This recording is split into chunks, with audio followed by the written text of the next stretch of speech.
បាទសូមជម្រាបសួរបងប្អូនទាំងអស់គ្នាថ្ងៃនេះគឺជាថ្ងៃទី9ខែ2ឆ្នាំ2026សម្រាប់ថ្ងៃនេះដែរខ្ញុំបាទនឹងជម្រាបជូនអំពីតម្លៃហាងឆេងមាសនិងប្រាក់នៅព្រឹកថ្ងៃទី9ខែ2ឆ្នាំ2026ចំណែកបងប្អូនដែលមិនទាន់បានចុច Subscribe ឬក៏ចុចជាវនៅលើ Channel YouTube របស់ខ្ញុំសូមបងប្អូនជួយចុចជាវក៏ដូចជាចុច Subscribe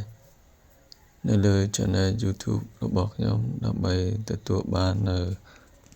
ព័ត៌មានថ្មីស្ដីពីហាងឆេងមាសនិងហាងឆេងប្រាក់ជាប្រចាំថ្ងៃបាទសម្រាប់តម្លៃហាងឆេងមាសនៅព្រឹកថ្ងៃទី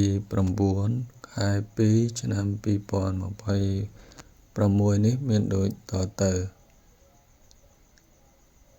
1អោនតម្លៃ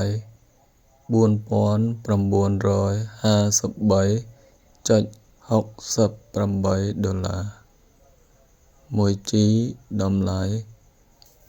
$597.24 ដុល្លារ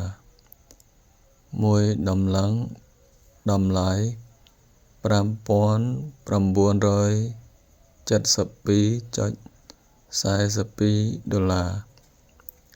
1គីឡូតម្លៃ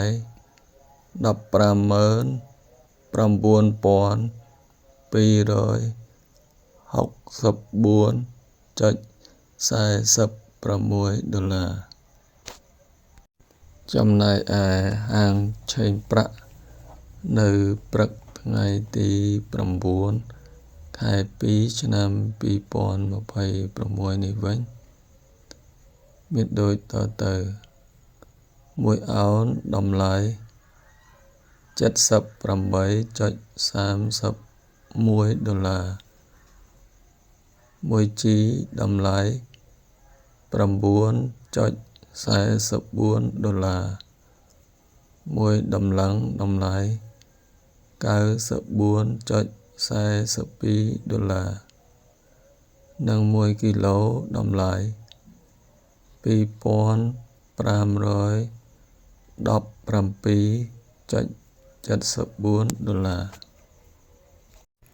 បាទសម្រាប់តម្លៃហាងឆេងមាសនិងប្រាក់នៅព្រឹកថ្ងៃទី9ខែ2ឆ្នាំ2026ដែលខ្ញុំបានជម្រាបជូនបាញ់មិញនេះសន្មតថាចប់តែប៉ុណ្ណាហើយអរគុណច្រើនសម្រាប់បងប្អូនទាំងអស់គ្នាដែលតាមដានទស្សនានិងស្ដាប់ការរៀបរាប់អំពីតម្លៃហាងឆេងមាសនិងប្រាក់របស់ខ្ញុំតាំងពីដើមរហូតដល់ទីបញ្ចប់ជូនពរបងប្អូនទាំងគ្នាមានសុខភាពល្អរកទទួលទានមានបានគ្រប់គ្នា